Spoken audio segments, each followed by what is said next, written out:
সরকারের পক্ষ থেকে যে ধরনের ব্যবস্থাপনাগুলো নেওয়া হয়েছে এগুলো আসলে আমরা মনে করি যথেষ্ট ছিল, কিন্তু আমাদের যে পদে পদে গলদ যে জায়গাগুলোতে ছিল অতীতে, যেগুলোর কথা আমরা বলে এসেছিলাম, নিয়ন্ত্রক সংস্থা এবং অন্যান্য স্টেক হোল্ডার তারা কিন্তু এই যে পূর্বের যে গতানুগতিক ব্যবস্থাপনা এখান থেকে আসলে বেরিয়ে আসতে পারেনি।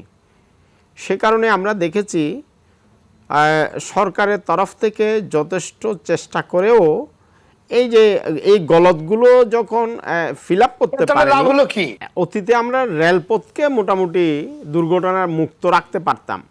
আমরা দেখেছি আসলে এই যে বিগত সরকার বিশাল বাজেট রেলের পেছনে খরচ করেছে, কিন্তু রেল লাইন পুনর্বাসন হয়নি।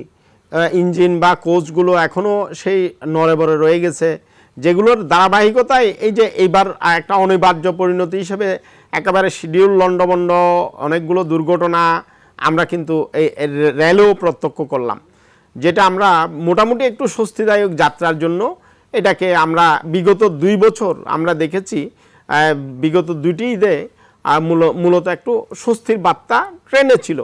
এটাও কিন্তু এবার মূলত দুর্ভোগের একটা কারণ হিসেবে দাঁড়িয়েছে। নৌপথেও যেমন অব্যবস্থাপনা এবং সড়কেও কিছু কিছু রোডে আমরা এইরকম অব্যবস্থাপনার চিত্র দেখেছি।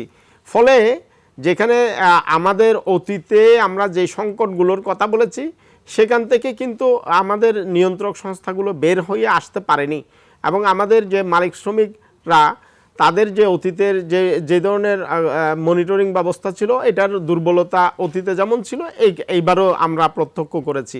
সব মিলিয়ে আমরা যেটা দেখেছি, আমরা হয়তো নগর কেন্দ্রিক একটু মনিটরিংয়ের চেষ্টা করা হয়েছে, কিন্তু সারা দেশের যে বৃহত্তর অংশ, শুধুমাত্র ঢাকা থেকে যে সারা বাংলাদেশে যায় এমনটি নয়, জেলা এক জেলা থেকে অপর জেলায় যে যাতায়াতের জায়গাগুলো, যেমনটি আমরা দেখলাম এই যে গাজীপুর, নারায়ণগঞ্জ সহ যেখানে বৃহত্তর শ্রমিকগণ এলাকা, এই সমস্ত জায়গাগুলোতে পরিবহন সংকট এবং নানান অব্যবস্থাপনা কিন্তু এবার আরও বেশি অনেক ভোগান্তিতে ফেলেছে, যার অনিবার্য পরিণতি হিসেবে দেখছি আমরা আসলে এই যে বিশৃঙ্খলা, এই বিশৃঙ্খলা থেকেই মূলত দুর্ঘটনা।